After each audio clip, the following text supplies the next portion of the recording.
India Pak വെടിനിർത്തൽ ധാരണ നിലവിൽ വന്ന ശേഷമുള്ള രണ്ടാം ദിനവും ജമ്മു കാശ്മീർ അതിർത്തികൾ ശാന്തം. ജനജീവിതം സാധാരണ നിലയിലേക്ക് മടങ്ങുകയാണ്. സംഘർഷത്തെ തുടർന്ന് അടച്ച 32 വിമാനത്താവളങ്ങൾ ഉടൻ പൂർണ്ണതോതിൽ പ്രവർത്തനം തുടങ്ങും.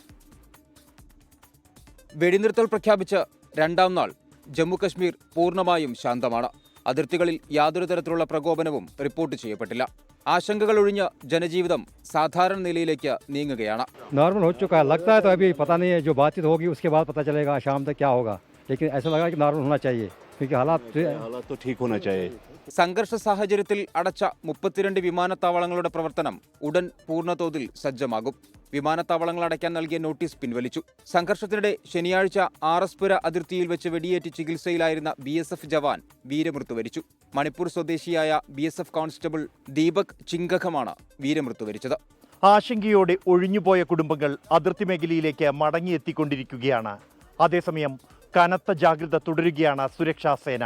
ഉറിയിൽ നിന്നും ജോഗീർ സിംഗിനൊപ്പം ബൽറാം നെടുങ്ങാടി, 24.